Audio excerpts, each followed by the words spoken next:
Welcome to Pop Chat. My name is Annette Tarpley. I'm the host and also the founder of the Passion of Poetry. And today's event, which is a panel discussion, came about because of the lovely Genevieve Ray from the UK, who suggested that we discuss poetry and our writing, the power behind it, and our responsibility as poets and what we write. So I think that kind of encapsulates it. She could divulge more later. But we got this lovely panel of brilliant minds, and we have Richard Spisak, Genevieve Ray, Rawle I am James, and Brian Donnell James. So welcome to all of you. So glad to have you here. I know it'll be exciting because you're all brilliant. So I'm really excited to get started.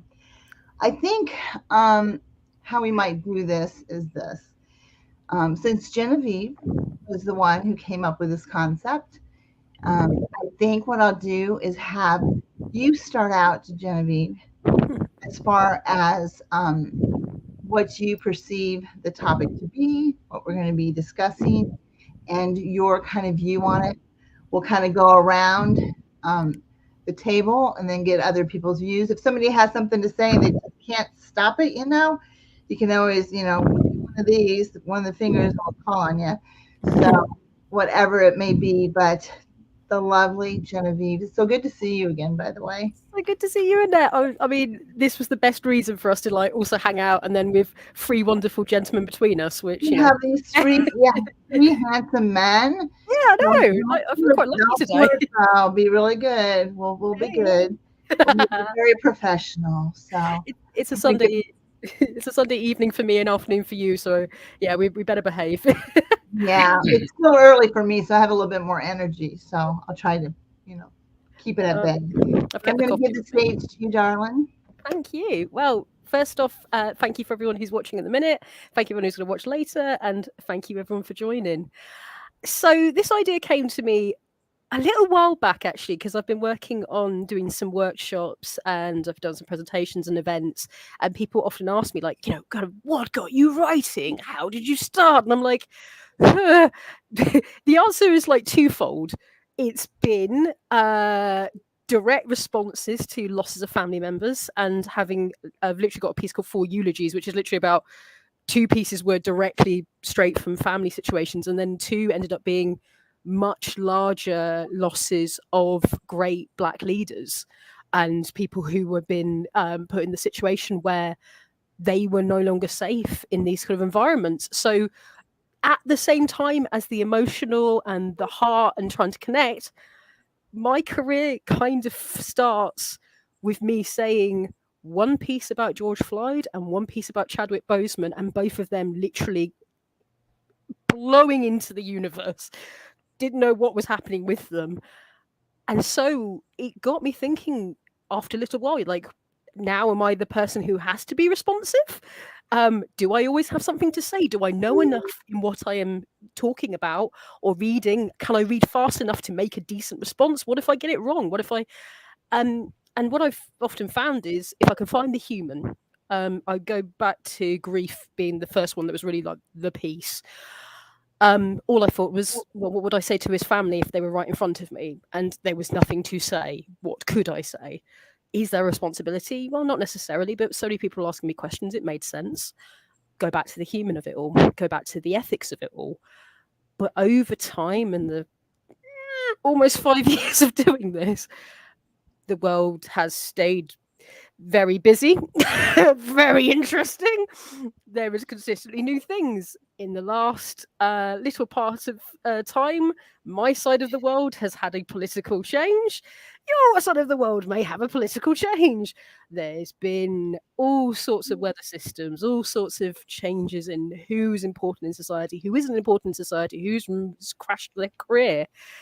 And it got me wondering, because I think a lot of people who particularly really came out in their poetry in the pandemic have found this of either they found a particular style, they found their niche and off they go, or it's often been responsivity that's actually led them to get to where they need to go, be it finding a part of their identity they want to talk quite a lot about, finding a bit about their ethics they want to talk quite a bit about, or, as I said, direct responsivity to what's going on in the world. But do we have to?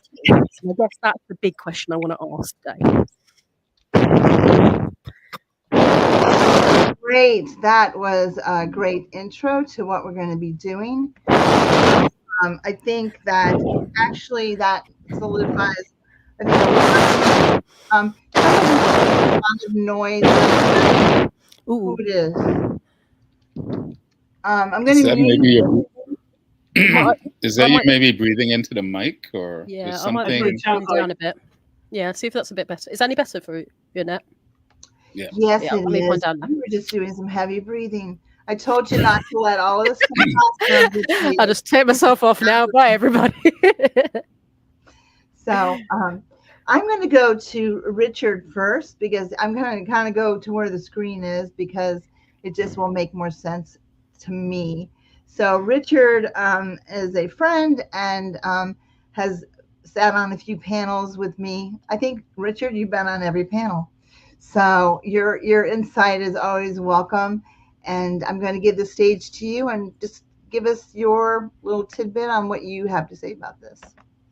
I'm going to try to be very concise. First, I think of poets as sensitive souls, as philosophical souls, typically, always exceptions, but typically these are very sensitive people who do a lot of thinking about the human condition. I think they're kind of an early warning system. I think they can really be the canary in a coal mine. That's point one. Point two, because poets, as humanists or philosophers, tend to think a lot about social conditions, they've thought about it and can articulate it. And the reason I call your attention to that is I thought back to the Olympics, right? We all saw the Olympics, or many of us saw the Olympics, or other sports in general. And what you often will get is someone experiencing a real kaleidoscope of emotional reactions to either winning or losing. And then they're called upon with a mic in their face and a camera in their face, and they're asked to articulate this complexity of feelings. They're often quite ill prepared to do that. When poets, as thinkers, as wordsmiths, are often quite articulate and can therefore describe, characterize, think through aloud some complex human conditions. And then the last I'm going to say is, speaking very personally, I came to public speaking during the anti-Vietnam War days. I was of draft age. I was drafted. I was taken in by the armed services, okay?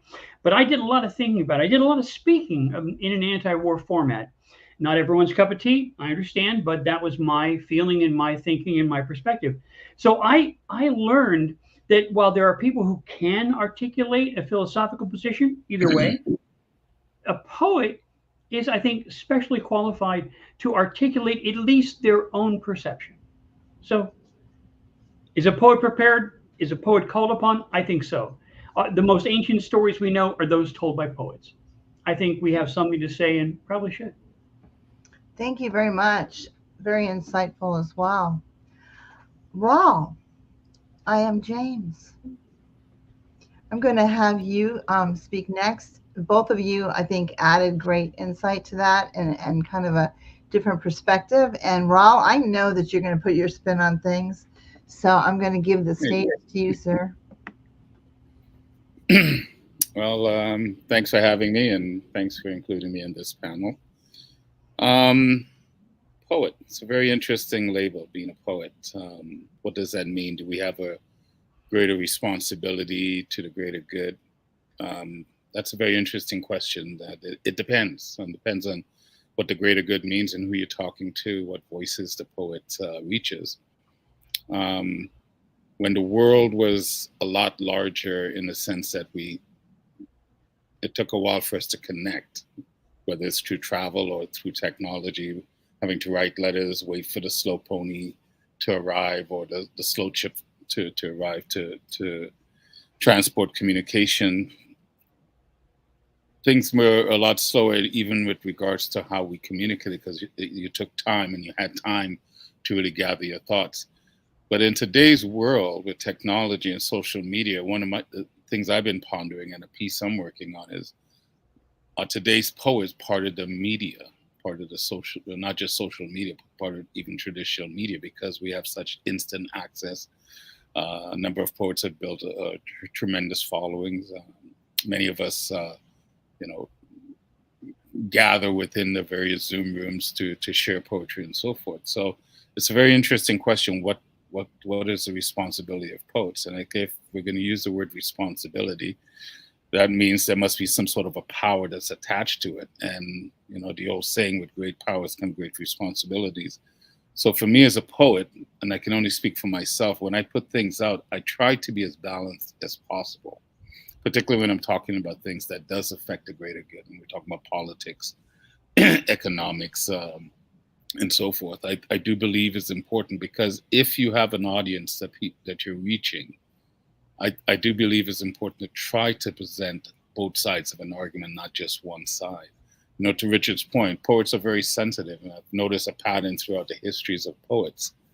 But I don't always see a lot of balanced approach. When you look at the poets during the French Revolution, there was a lot of sympathizers to the revolution, but I didn't see a lot of pushback from the other side. So I guess depends on who's writing, who's reading, who's looking.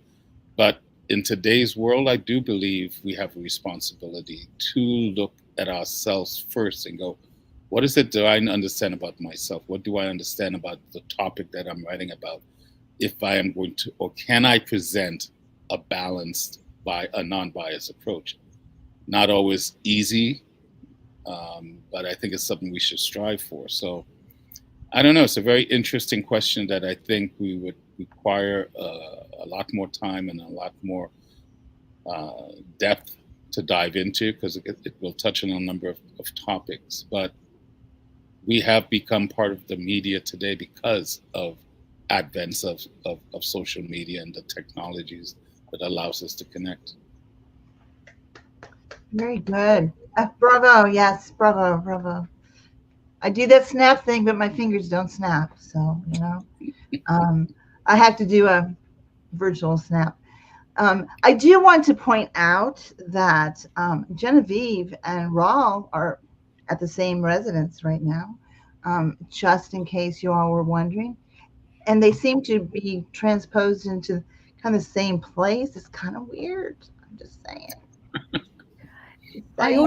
I ordered my tea like half an hour ago. It's still hasn't come. I don't want to say. It's all good. It's okay. They're sharing tea there together, I'm sure. So Brian, unmute yourself, dear sir. You are up next. I want to actually thank Brian. He's one of my newest members on my admin team for POP. I appreciate that, and welcome you to that new little, yes. And him as well as Kim, who was on last night. I guess I must have bowled her over with that last little improv thing we did. So that must have been it that sold the show, I guess, huh, Brian? So anyway, want to hear your perspectives. Go ahead and unmute yourself, and we're happy to hear what you have to add to this. Well, I just want to echo things that have, already been presented. All the other poets did a wonderful job of laying the foundation for that. I think our first responsibility is to listen to the God in us, that unique voice that all of us have. And then we want to use that to present the past, the present, and the projected future. And do it in an unbiased manner as best as we can. When at the same time, we're energy changers, and it's our job to make the ugly beautiful. So we really have to, find that balance between the two. But it all starts with what is inside of us. I rarely look outward. I always look within, and I think that's our responsibility first and foremost, and then using that, to make the world a better place. Very good. I want to turn our attention to, we only have one comment, but it's an interesting one. And I would like to hear you all's feedback on it. And here is the comment.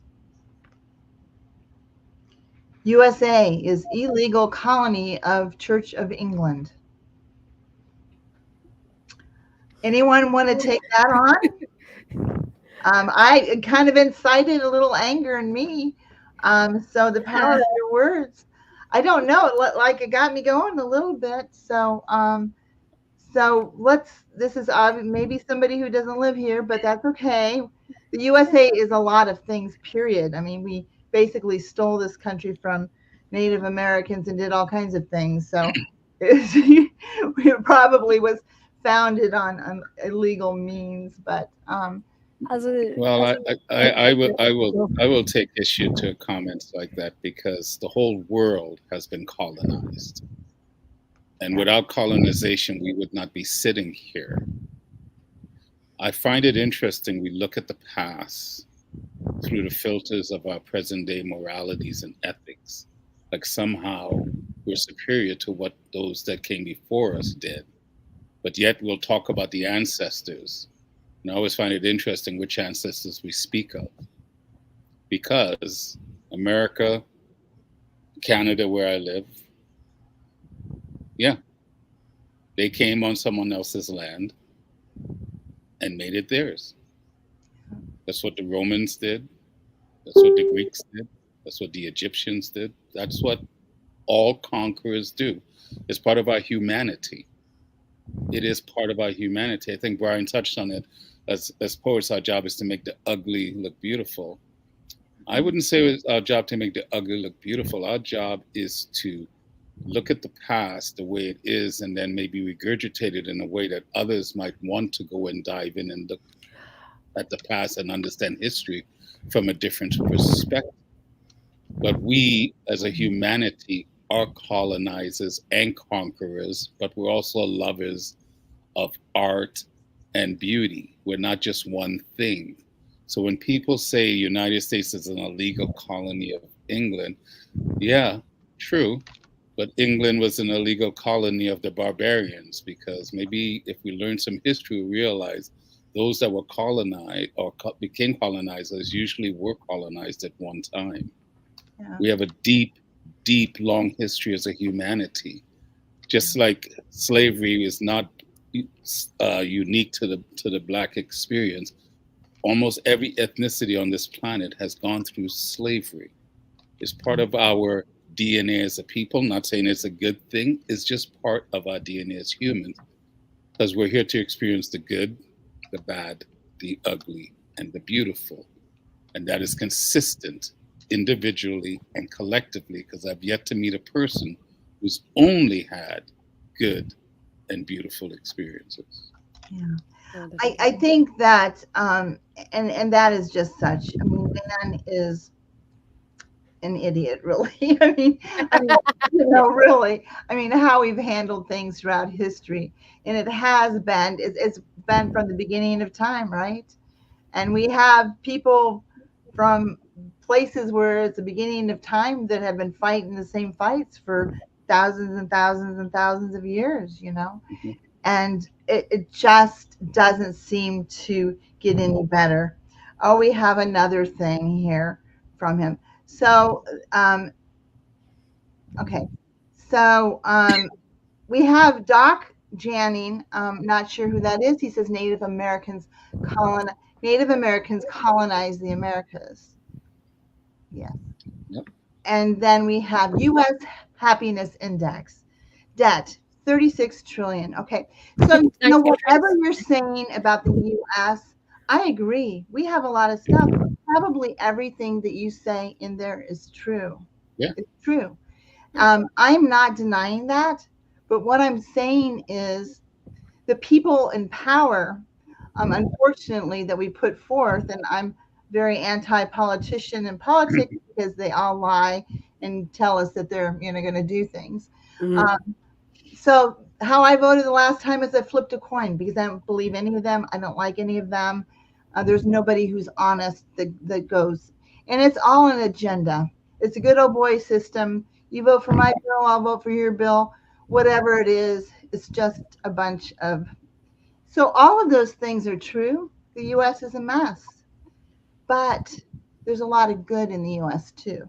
Yeah. So people such as myself who are honest, hardworking, lovers of life, lovers of poetry, lovers of trying to make a difference in the world on our own small way. There's only so much power we have, of course. And so it doesn't make everything in the US bad. Yes, are we messed up? Yeah, we're pretty effed up. Doesn't mean that we are beyond, the return to, some. The thing is U.S. has been a major power for many years. There's no power in history that remains in that place forever, right? So it's not like we're going to be the major power forever. It's not going to happen. It'll change eventually. And Brian has something to say. He's got his hand up, so take it over, unmute yourself, and say what you want to say. Yes. First of all, you have a choice of being a spiritual person or a flesh person. Okay. And I choose to make my decisions from my spirit, right? God owns everything. Everything is His, and will return to Him, excuse me, or to the Supreme Being. So, I don't get involved with conversations like this. I think that it's against the subject matter. So, with due respect, Brother Ajit, what energy are you trying to bring? The subject matter is the power of poetry and our responsibility. This is not a political show. So bless you, Brother Ajit. I appreciate your comment, but I think we should move on. Exactly. So other comments like that will be ignored and we will move on. I think that there is a lot of power to our pen. I had suggested that if you wanted to, that you all could come up with a poem or something for today related to the title if you wanted to. I don't know if you did. I neglected, but I had some. Genevieve, I'm thinking maybe you might have come up with something. I see your eyes glowing. Well, actually, funnily enough, maybe I will use poetry to make the argument I was going to make, and attaching exactly to Brian's point. So I'll just do that thing that Rick knows I do very well, which is just spit into the mic and go. If we have a responsibility, it is a simple one. To make, I can never say the word properly, but I'll try my best, conjoined arguments, true logics based on who we are, how we stand, our soul. If there is something to be said when we bring a statement, be it spicy or vanilla, poets, I've found, not always true. I have seen some excellent heroes, stars and wisdoms, social media legends, just to pull on what Morley's just been saying.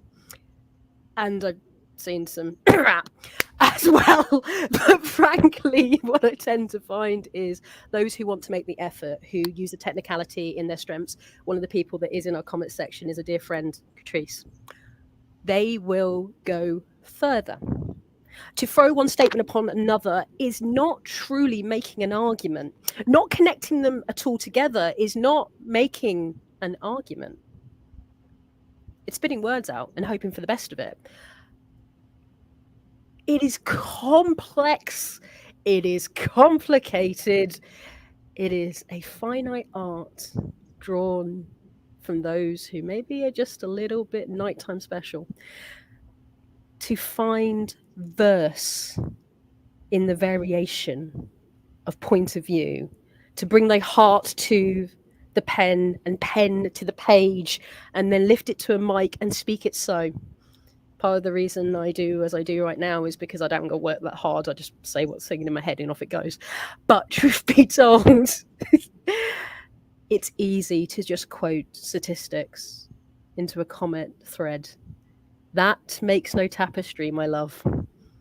And as the British one in this panel of table, I'm going to tell you, one of the things we love to do is take the out of people when they have little to say, but say it very loud. That is British comedy. Down and nailed, baby. Don't give me the fuel, for I am the fire, Jen. Known well across this very beautiful world. So state to this. If you want to make an argument, make one. Otherwise, please fly on There are many, many streams to bother. And let me, Annette, and the wonderful gentleman enjoy ourselves.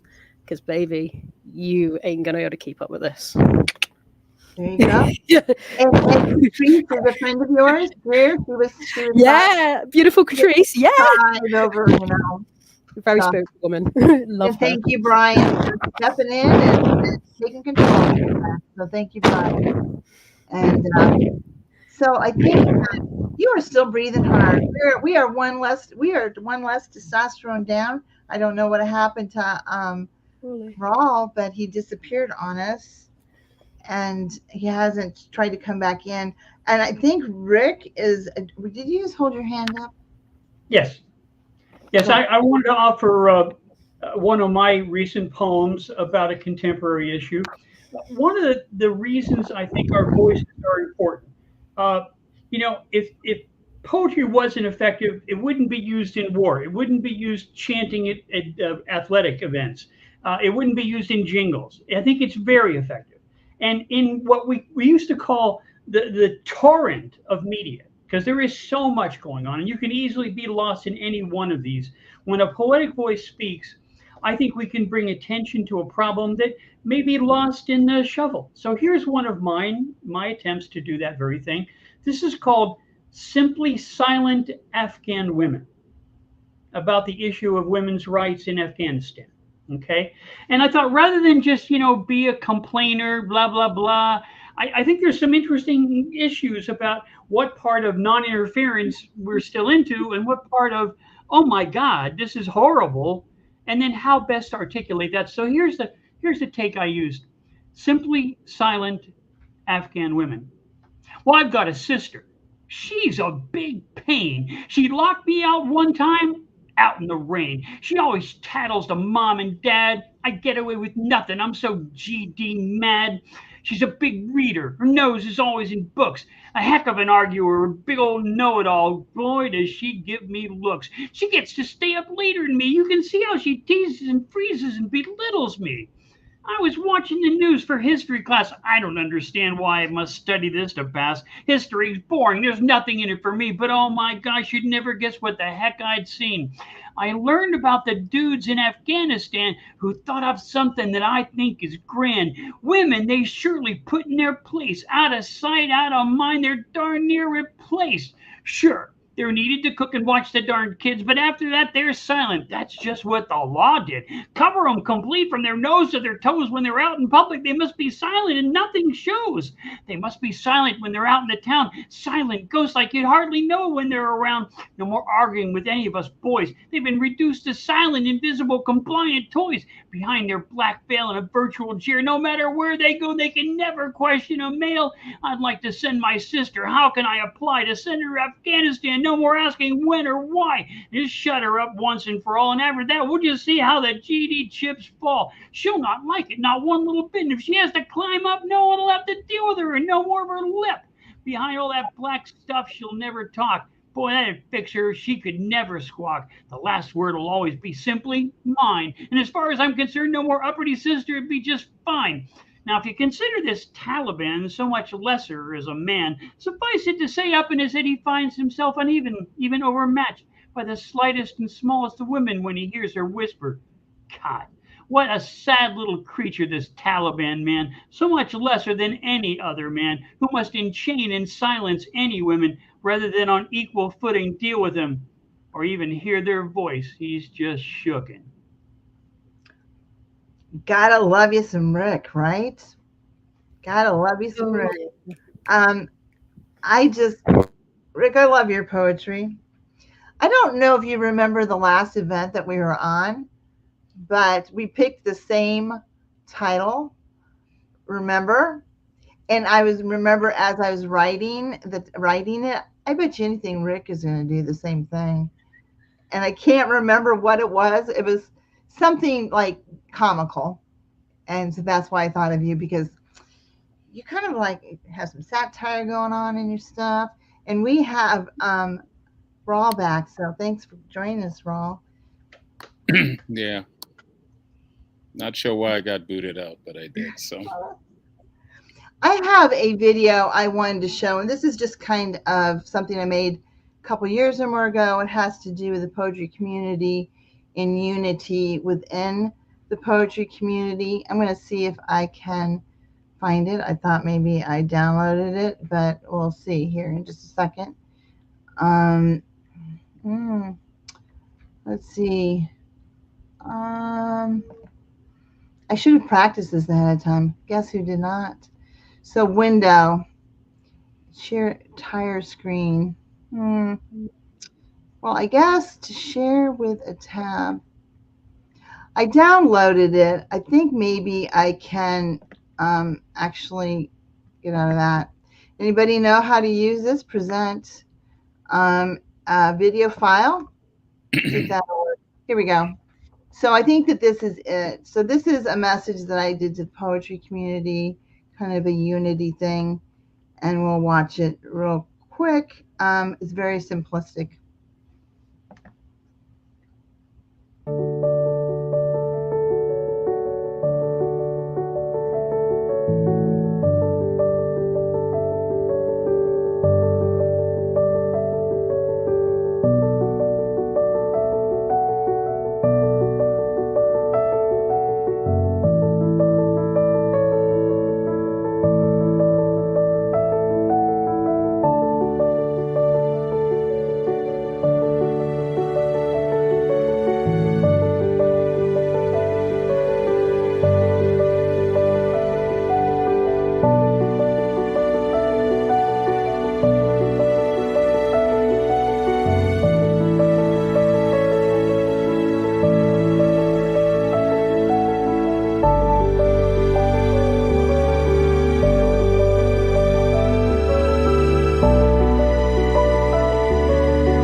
All right.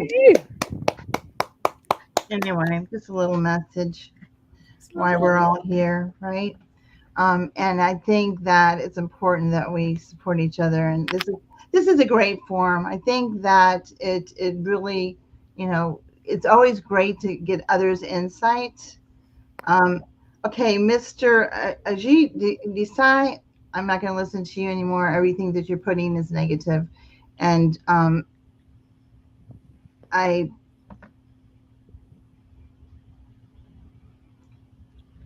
going to get rid of you. So I go ahead. I probably shouldn't have done that, but it's too much of a. Really? Go ahead. Yeah, I just wanted to comment on the video, and it kind of ties in. I'm not sure what I missed while I was gone, but Brian's last comment was the last thing I really heard when he talked about, he believes approaching it from a spiritual standpoint, whether, the spirit versus the flesh, God versus man. And there's that contrast, that duality that I think sometimes as poets we forget. As touching as that video was, to me, is very one-sided, because one of the things it says, there's no distance, and it does not discriminate. Well, I argue that I think it does. Poetry can discriminate, and not the poetry, but the poets, because that video is kind of emphasizing as long as we all think the same way. Now, we had a person that asked a question that was politically motivated, and from Brian's statement, he doesn't do politics, so he didn't want to drive into that. But having said that, we don't all think the same way. We don't all see the same things. And that's one of the problems on this planet right now. We have conflicting visions. To Brian's point, God, man. Thomas Sowell talks about the conflicting visions, the constrained vision versus the unconstrained vision. And a lot of it comes down to our perceptions, I'm with Brian. I step from the inside out and live from the inside out. So I'm always challenging my perception in regards, am I seeing things real, or am I seeing them through my rose-colored glasses? And I think a lot of times, not all, but a lot of times poets just want to see it through rose-colored glasses. That video to me represented that, because as a poet, I want dissenting voices. I want voices that may not see things the way I do, because that's how we actually learn. And I found lately that the poets that I've encountered, I don't want to broad stroke all poets, are like that video. They only want to see the good, and anything bad and negative is just that. And yet, how would one know what was good if we did not have bad? So, I agree with what you're saying, and I'm glad that you brought that to light. Sometimes I have a very Pollyanna view on things, and part of that sometimes is actually driven by those who read my writing. If I write something negative, I'll hear about it. If it turns out good in the end, they're glad. So I almost feel like some of it sometimes is driven, because there's times where I bring dark things to light, and it might not always end up good. And people want a happy ending very often. Not everybody, of course, but so I get what you're saying, and I appreciate that. I think we all want a happy ending. I want a happy ending. I'm not going to change my video because it was meant to be positive. No. But I agree with what you're saying. I totally agree with what you're saying. I say, I want a happy ending. I just accept that it's not always going to be that way. And even if it's not happy, it is a perception of happy, because it's a conclusion to something that will lead you to something else. It's all perspective, how you look at things. And this is why I was, in my opening comments, I was inviting poets to be balanced. So you can be non-biased, particularly, I can't remember how exactly Brian said it, but when you're it's our opportunity to speak, at least to speak our truth to the best of our ability, and to be non-biased about it to the best of our ability. Not saying that you need to hold the same standards as journalism, although there's a lot of that lacking today. This is why we have the temperature we do, because we're not getting the full information. And as going back to the colonization, that happened. This is where we are today. We live in these societies that are supposed to be democratic in regards to how we live. And this is why I think the temperature has risen so much, because our media has forgotten what its purpose is, which is to keep our governments to account, but also to provide non-biased information to the citizenship. They don't do that. They don't do that, though. Informed decisions. They don't do that. And this is what I'm inviting poets. They sway. They have a view, and they try to sway it with their power, and they're very powerful. So I just want to one last time say that I did remove the man who was making all the negative comments, because all of it, he wasn't going away from, was politically driven. Do you think that was wrong for me to have removed him from this event, or should I have kept him in here?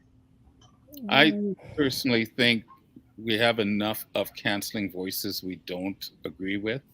Having said that, if this was a political show, he's in the right place. If it's not a political show and we're here to talk about poetry and the responsibility of poets, then it's on, as you as the moderator, to say, I appreciate your insight, but this is not the show for that. And if you cannot control yourself, then I will remove you. Because I don't do blanket inclusivity. I do selective inclusivity. So I'm with you. If he was not going to, respect your boundaries, your rules, because this is your house, then he does have to go. Genevieve. Oh yeah, I'm going to back that exactly, and I want to, if it's okay, pull on some stuff we've just sort of spoke about. But no, for me, it wouldn't have even mattered the fact that he was talking politically. He wasn't addressing us.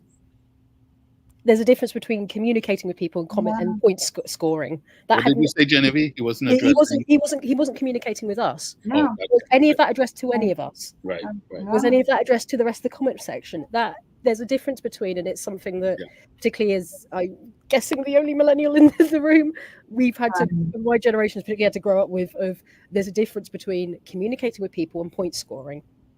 And actually really ties to what you're saying, Rawle. But he was just going on a rant that he had, and it was controlled. I would have said, had it been political, but going, look, okay, so here's an example of something. How would you respond? Whereas the comments that are very soon going to come up are communicating about what we've just talked about. And they don't necessarily agree either, which is beautiful. We want to discuss. That's the whole point of this. But speak to us. Yes, exactly. Address us. Right. Address the comments in the section. Don't just speak to yourself. That's not, then this is basically your Facebook page, which it's not. It's Annette's. Right. I don't consider it mine. But Brian, I think you had something to say as well, maybe? Yeah. I can see the angles of everybody's opinion, and I think everybody has a valid point. As I said, I said, bless you, Brother Ajit, for your contribution, but it's not appropriate, for this thing. I thought the poem was lovely. But I think the best part about it was the very end, when you saw all those different people of different races and cultures and beliefs and things of that nature. So poetry is the thing that unites all of us. So forgive me if I got out of turn a little bit, but I take this art very seriously, because it's one of the few things in this world that I can say that I found peace, that I found love, that I found acceptance with. And I would not let anybody toy with that. I respect others' opinions. But this is everything that I am. I am a writer. I am a poet. I am a human being. So I take it very seriously. But as I said, the best thing was the pictures. Even though it was a lovely poem, the picture segment was just wonderful to me. It made my heart feel good to see people of different races, ethnicities, cultures, beliefs come together for poetry. Thank you. Thank you. I just want to go to some comments here, because there's several being made. Henry's here. Hey, Henry. And lovely video there was. And then here's one from Henry. Our diversity and differences are our strength. Indeed. Doc Janning, each of us as poets sees a particular subject from unique perspectives. Indeed. And that's the beauty of it, isn't it? That there's so much enlightenment. You might have your own view, but you can read somebody's poem who might have a different view, and you can see their perspective. So it's a great thing, actually. Here, Catrice, I think you can see, experience, and acknowledge what is horrific, but not necessarily choose to focus on it. Yep. And I think we all have a purpose, and there are many ways to approach healing and roads of joy. Now that you said that, I encourage a lot of people, and a lot of my patients I've encouraged to use poetry for an outlet, because anxiety, depression, so forth is energy funneled into something positive. So I'll encourage writing. But one thing I always say to them is write about the stuff that you're going through, or your demons or whatever, but then see beyond that. Write about love, write about the sunrise. Don't stay in that area forever, because you don't want that to define you. You need to eventually kind of move past it, so you don't get stuck in that little rut. And then 100%, let's see what we have. Genevieve, she loves you. And Henry says, if he was attending to disrupt, get rid of him. Yes, he should respect the form. And I think that's all it seemed to be. So, and then we have, spam in the chat box. Okay. So there you go. Those are comments that we have. Thank you, everyone, for giving us your comments. Does anyone else have anything to? Oh, we got another one here. I follow John Fox in the Institute of Poetic Medicine. I do not know about that. I'll have to look that up later. Is anybody else familiar with that? Anybody familiar? All right. Go ahead, Rawle. So I wanted to kind of get back to what I believe the crux of all this is. What do we believe is our responsibility? Because to Brian's point, poetry is like breath to him, right? Probably right up there, 2 or 3 runs behind God and family and so forth. So as poets, what is our responsibility and who are we responsible to? Yeah. Anybody want to go there, Rick? Well, just like there's as many types of poets and poetry as there are flowers, thank goodness. I am one of those who believes that if we have an insight, we should share it. Not everyone, back during the anti-war days, there were teach-ins because not everyone had the time to study these issues in their complexity. So people who had studied them had the opportunity to share. When the ancient poets talked about the heroic deeds of great heroes and heroines, they were sharing an insight they had and hoping in the long run that that'll accumulate. And if you appreciate the physics logic of butterfly wings, that this simple little thing of a poet in a small cafe late at night telling 12 people or 5 people a poem, we can't measure that impact. And I think when good thoughts are offered, they have their resonance. Mm-hmm. Yeah. Anybody else want to expound on this? Brian? Go for it. I think the first duty as poets, as human beings, actually, again, is to listen to the God in us and expound upon that. For example, as a teenager in projects, I would read Lord Byron.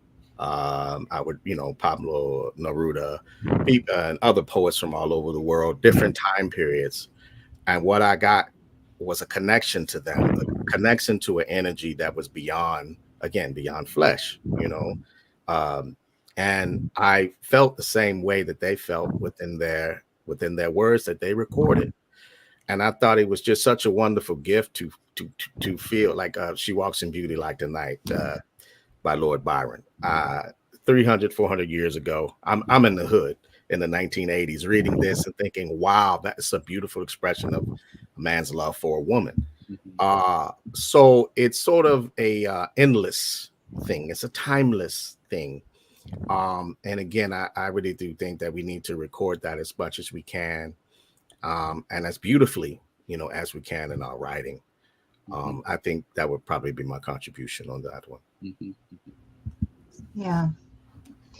Rawle? Yeah, I like the way you think, Brian.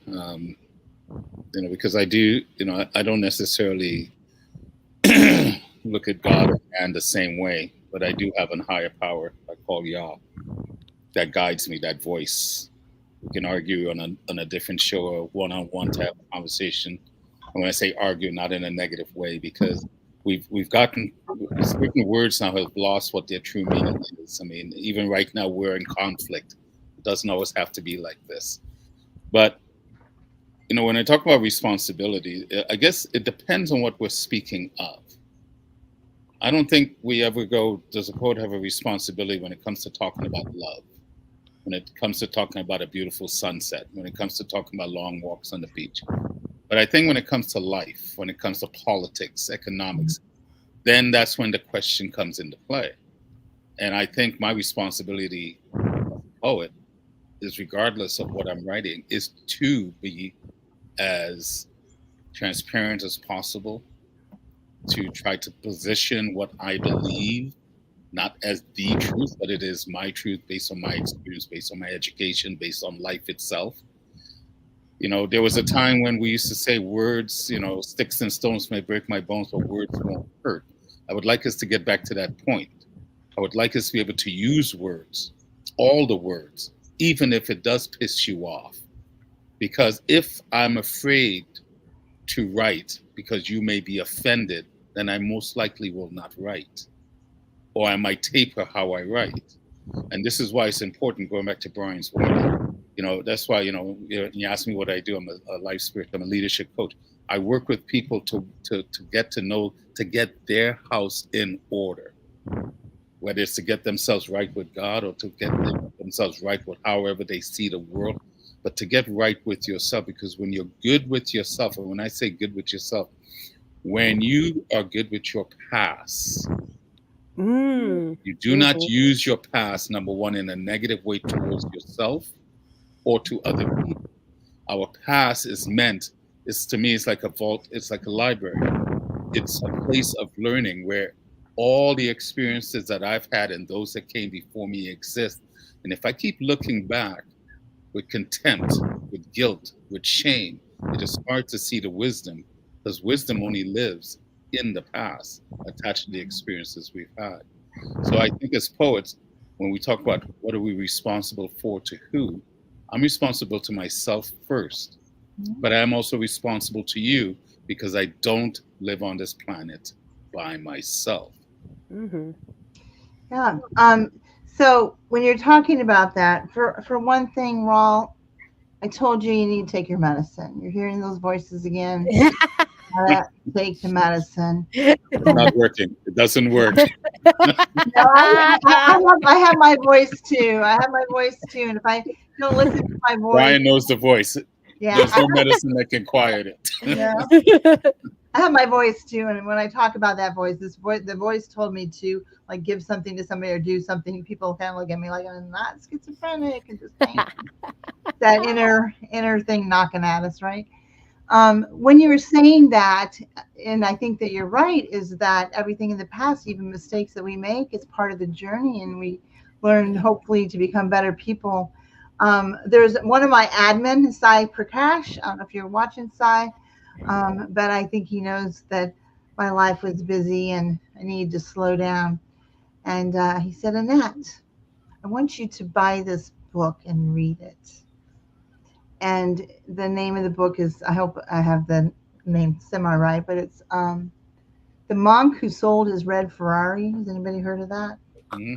I think I have actually, yeah. So it's actually good. It's an Audible book, and I need to revisit it. But it's basically on this concept. It tells the story of a high-profile lawyer who's very successful, has everything, the red Ferrari, whatever, has a major heart attack in court, drops down, almost dies, and makes it out of the hospital, sells everything, goes to India to go to the Himalayan mountains. Is that the right ones in India? Himalayans? I don't know. Help me here. My geography is not so good. Went to the mountains. That should be right. That's right. Yeah. In search of a secret monk kind of society that has all the answers to this very Zen type life that nobody's ever come across. And he comes across the monk. The monk says, I will teach you our ways, but in return, you have to teach others. And so it's very much on those concepts that you talked about, Rawle. So, everything that you just said about, life and the journey and nothing's really a mistake. So anyway, I would encourage people to get that book. It's a great book. And Rawle, do you have your own book on, that kind of stuff? I'm just saying. There's enough books out there with tremendous wisdom that doesn't seem to affect people one way or the other. Well, and I don't say that in a negative way. I just mean that we are here to experience the good, the bad, the ugly, and the beautiful of life. Yeah. I look at my own personal life. If you examine your own personal life, there's a correlation to the collective that we're going through. We're not just here to experience good and beautiful. Right. It's funny that we live in a world, in a universe, whatever you want to call it, that is based on contrast, duality. But yet we're trying to always eliminate two of the major experiences that we're going to have. Yeah. And the more we try to make things perfect, the more we muddy the waters. And it's consistent through generations. We keep saying we're not learning, we're not moving forward. That's a lie. We keep moving forward.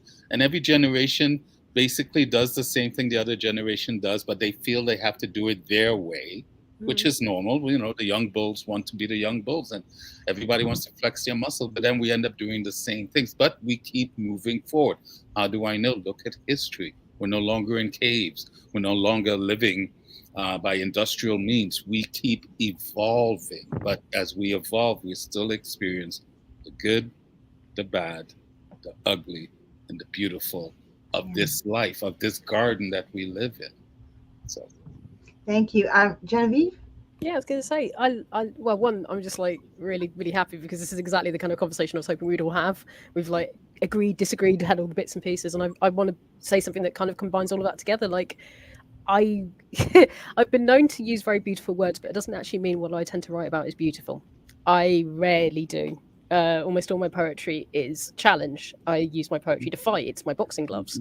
My argument against all sorts of things, particularly defending young women, challenging some predatory behaviours that happen in our community straight, and which is one of the things that took me forward.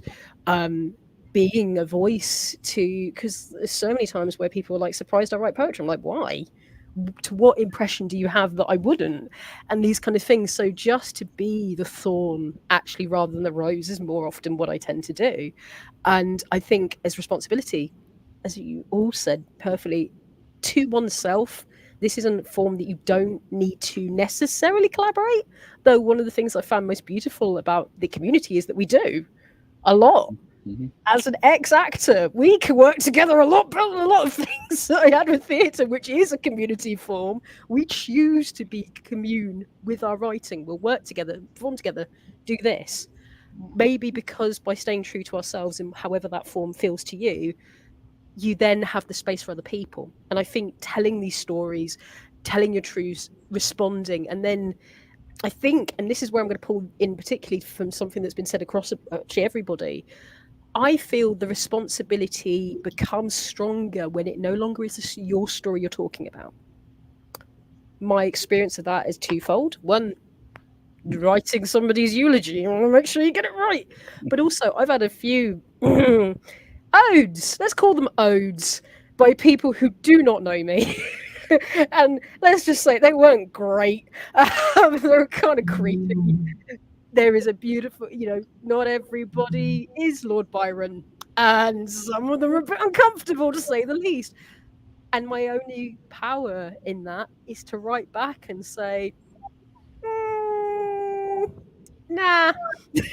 It's not connected. I'm not feeling anything back, babes, but thanks very much for the offer.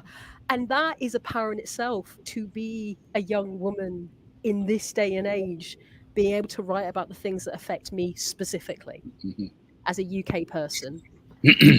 And those are just identifier experiences that I have specifically. Everybody has their variation of that, and not tied to trait, tied to your story. And the only way for the tapestry of humanity to work, and I always think of like the Mahabharata and this being the story of early Hindu culture written over thousands of years, is for every story to be included as much as possible, and our inter-arguments to be included as well, not both the beautiful and the sublime. And I'll stop there. No. Love this discussion. I'm going to go real quick, go to comments that have been made. We have a very active group today. Apparently you all are inciting all kinds of thought. So let me see where we left off. Okay. I think we might have seen Henry's already, our diversity and difference are our strength, and then different perspectives. Let me see. I think we ended up where he was talking about, yeah. We're down here. John Fox, remember? Not familiar, Yes. sounds awesome, and then not familiar, but it sounds awesome. Henry said no about something. Let's see what he says after that. Dr. Jennings said, I feel as though I am a conduit and scribe for the thoughts of the multiverse, and additionally, that poetry writes me. Wow, that's deep. I'm gonna have to think on that one myself. That's a deep concept. Wow. Um, we should never be afraid to write. It shall must be said. And that's exactly right. I actually wrote something that isn't so Pollyanna, and that is on a video on YouTube. And it's called The Hunger of the Poet. And in that, I talk about there's no constraints to his pen, that he can let loose and talk about whatever he wants. And then we have Angie Rawle, who says, well said, Rawle. And then wishing you all a lovely day and evening. Good to see you again. If Alyssa need to leave, very nice that you joined us. Thank you for joining us. And one more comment. I would say that we are changing rather than moving forward. And time is simply a method of defining change. Wow. Also deep. Got to think about that one too, because it's a complex thought. That does anybody have any thoughts on that thought? Rawle does. Go for it. Well. I mean, the thought itself is a good thought. I mean, I don't know. I like to think I'm a deep thinker as well. We keep saying our diversity, our strength is our diversity, Mm-hmm. and there is some truth to that.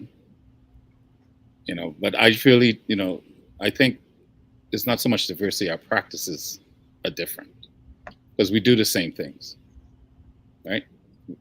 Right, poetry, music, dance, song, food. We practice differently. To me, our true diversity is our diversity of thought, of thinking, how we think. We don't all think the same way. We don't all see the same things. We can look at an experience that's happening right now and see it differently. And there's nothing wrong with that because we all have our own unique perspective. Like I say, going back, our world vision, how we look to see the world, how we see ourselves. I don't necessarily worry about how the world sees me. I'm more concerned about me and how I function within this world. And the world I speak about is the world in here and the world in here. Because I find too, depends on the stage of life you're in. When you're a younger person, things could seem more grim or more rosy. And you get to a position in my life, you start seeing it a little bit more differently, maybe a little bit more balanced. And then again, I could have lost my mind a while ago. I accept that possibility. But I do believe our diversity of thought is what's most important. I don't care about diversity of pigmentation. I care about, are we able to think differently? Because if I can think differently, then I will be more likely want to write and want to speak and want to share. And if I'm truly thinking, then I might be open to being not so much biased on anything and try to see things in this 360 approach because I'm thinking. So I think that's where our true diversity lies, because as far as culture, as far as the way I see it, again, mine is just my opinion. We all do the same things. We fall in love, we have death, right? We have breakups. We use food to celebrate life, right? We believe in a higher power. Some people don't, but it's still a belief. We have a belief. We do the same things. We just practice differently. Yeah. And I think that, what you're saying is, how we interpret things, and we all interpret things differently based on a multitude of things, including our experiences, our beliefs, or whatever it may be.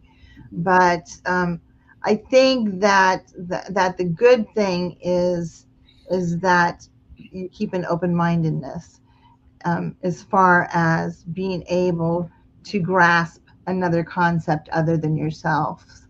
Because, our own concept is very narrow-minded. And when we take on the responsibility of looking at another person's perspective, then we attain growth and insight that might not have been there before. So I'm still, going to ask you one more time, Rawle, please take your medicine. And no, I'm just kidding. Just kidding. It's I feel so offended. No, I'm just kidding. so good. um, I just, you got to put a little humor in it. To Oh, me, you humor do. is good. Rick is the bombster of, I was of just gonna humor, say that. and Yeah, yeah, he's the master of humor and poetry. Rick, your poetry always brings a smile to my face. Usually, I just look at it and think, "Oh, that's so Rick." Wow. Thank you. You're I very think kind. this, to that Yeah. point, this is one of the reasons Rick and I can talk. Rick and I politically don't align on everything. We don't see things the same way. Yeah. But one thing we do see is each other as human and as men, and we're respectful that way. We don't have to agree, right? I sometimes look at my brother and go, "Really? How could you think that?" In my head, I may think that, but to act upon it, because I know he's a thoughtful man. I know he didn't just come to his conclusion willy-nilly. Just because I disagree with it doesn't mean it's not valid for him. And I think Right. we've kind of forgotten that. We've lost that in our society today, where we can talk. We want to talk, but we usually want to talk with people that are like-minded and we all agree and everything is kumbaya. I enjoy talking with him because I know we're going to differ. You know how many times we've talked and he's got me to look at something differently? It doesn't mean I'm going to adopt it, but it's you know what? Let me look at that in a different way. No. And I think that's a beautiful, powerful thing. So Exactly. And and that's the Very, way he uses so humor is bang beautiful on. and that's why this is so beautiful and powerful, is that we all do bring a little bit something different to the table and different perspectives. And I think you're all brilliant. Um, let me see. We said something else. Oh, so this is somebody that y'all know because he's talking at you, y'all. So Rawle and Rick can tell you about me. And then we got Cog. Is he supposed to be okay? I don't know. Is that Latin? yep. Yep. Think And what is, before I am. I should know it because I do a little Latin. What does it mean? I think therefore I am. I think Because I that think Mhm. I should have known that one. Should have known that one. Yeah. Doc is a universal muse. He's The definitely universal the muse. child of the cosmos. So Very good. I'm glad that you joined us today. Does anybody, we're kind of coming to the close, so I just want to go around. If anybody wants to say one more thing in closing, that would be wonderful. Rick, why don't we start off with you first? well, I'm going to abuse your ears with another hopefully thought-provoking and amusing piece. Yay. This I think one thing we possibly agree on is the failure of censorship as an intellectual practice. So this is called Oklahoma lost a teacher.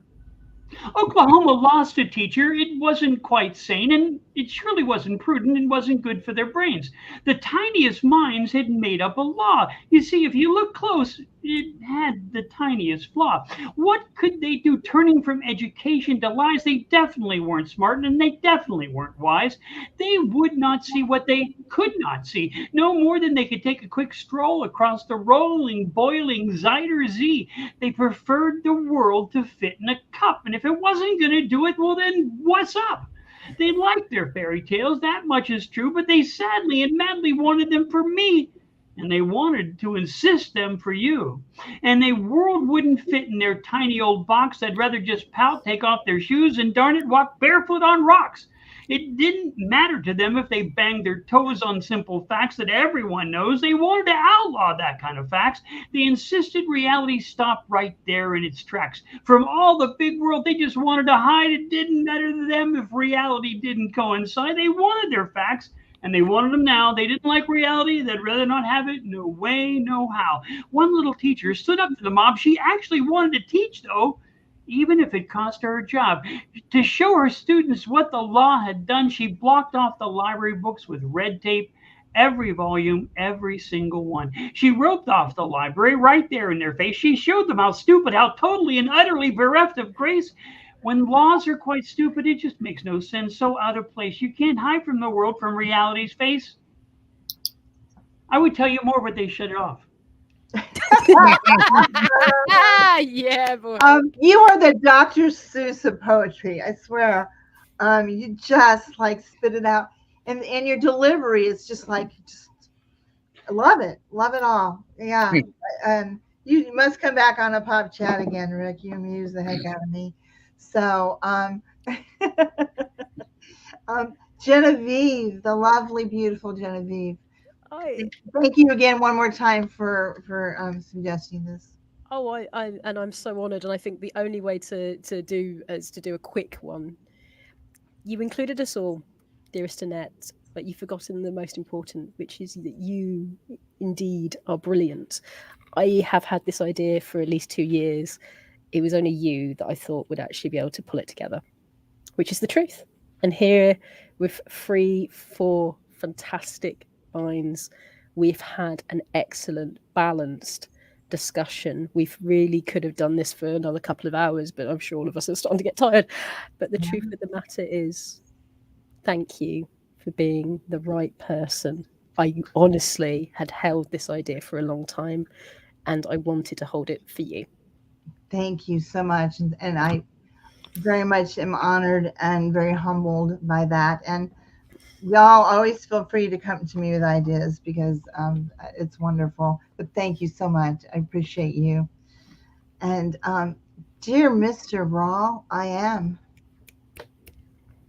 Well, I'll recite a poem as well, but before I do that, I'll say this. Genevieve, thank you for bringing this to Annette's attention. And Annette, thank you for including me in this. I know all of you except Brian. And Brian, I want to reach out to you and really have a chat. Annette, I'm starting a talk show in the fall, and Rick's going to be a guest, and I'm hoping that the other 3 here, and even yourself, will be a guest. But I don't want to do those kind of panel shows on that. I hope you really will do this again. Not just a panel show, but this same topic. Because I think we can even go deeper. I think sometimes we have conversations about something once and then that's it. And, we're only just scratching the surface. But I hope you do it again because it's a powerful and an important subject. And, the old line from Uncle Ben from Spider-Man, with great powers come great responsibilities. Very true. But with great freedoms come greater responsibility. And we are free as best as we know. We can have this conversation around power. That's what always been on this planet for the longest time. It's been about power. Those that have power will abuse those that don't have it. That is a consistent cry throughout humanity. But under this illusion that we live in these democratic countries that are free. So we do have great freedoms, because even that gentleman that we had to exit from the room, he has the freedom here to be able to express that, where in other countries you couldn't do that. So even the ones that bash these countries, these colonizers, are doing it in the land of colonizers who provided the freedom for them to be able to bash them. So I just remind you to think of that. I'll end with this piece that I wrote a while back. Not a while back, it's probably a couple of months old. It's called The Poet's Glass House. The bias for balance is ignored, disregarding the light of truth. Insanity guides the moral narrative, reinforced by repetitive stories. Hearts enslaved by the voices of fools, divide and conquer their deadly kiss. Stones cast against the poet's glass house in disillusion of choice and control.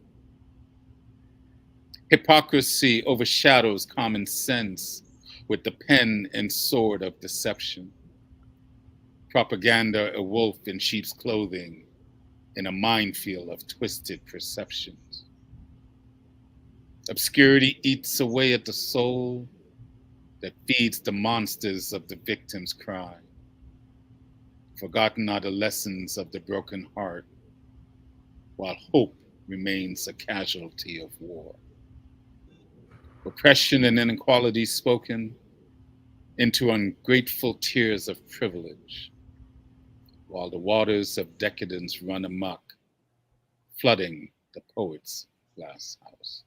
End of piece. Thank you so Beautiful. much. Thank you. Woo-hoo. That's Snappy, powerful, snappy. man. I think it's just. I mean, I'm so proud of this whole group, and I think that you're right. Raw, we'll revisit this. We'll have a part two at some point. But I knew that this would go like I thought it would, and I'm very pleased with how it went because you're just all so marvelous and bring such different perspectives. So great minds, brilliant minds, all of you. And we're going to go to Brian, if you would like to. Sure.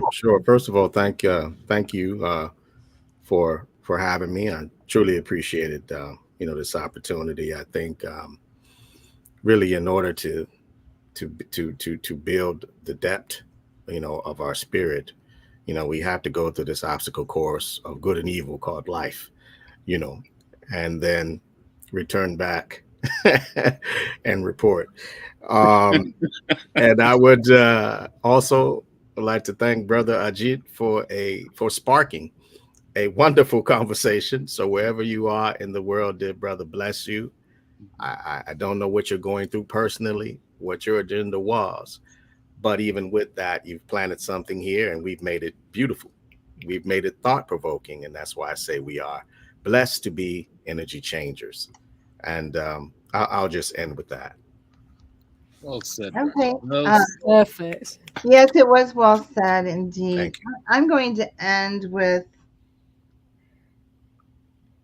my poem, The Hunger of the Poet, if you don't mind. Yes. So good. The Hunger of the Poet. The hunger of the poet is fed by words, manipulated into a myriad of stanzas, as his pen greedily begins to ink the stark white pages of paper, his mind conjuring tales of truth or fiction, perhaps both, as he embellishes simple truths and sprinkles them with mindful imaginations. He is compelled to write, for if he does not act upon the choreographed lines that flood his conscience, he will become physically ill from suppression. Formation of his word art is unleashed at the break of day.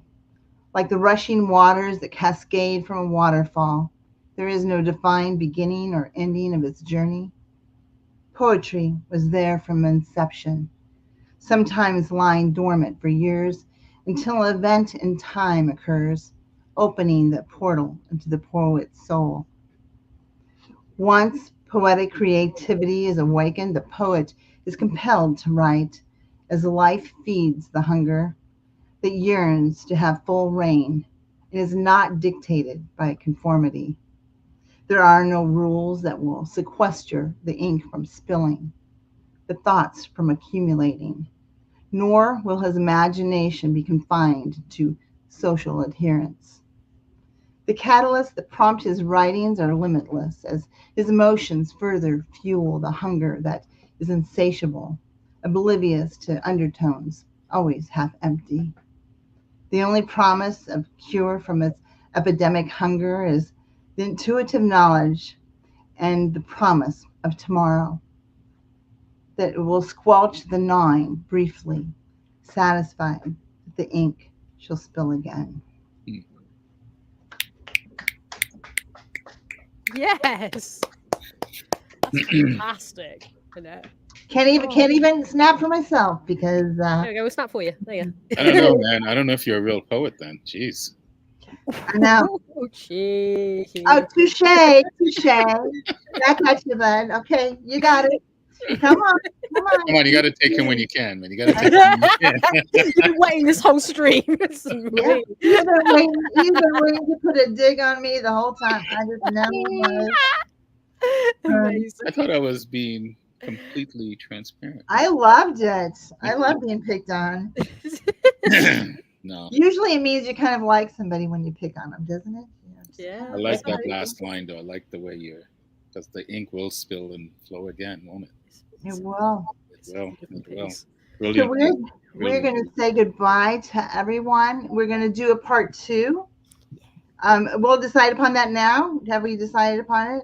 All that want to do part 2, raise your hand. Yeah, we'll do it. You know, Annette, you know, you and I, you mentioned about how we're both so busy. It's too bad we can't find time to collaborate. Maybe this is something we could find time to collaborate on, doing more panel stuff on a yeah. I'm going to commit to you in front of my fellow poet friends.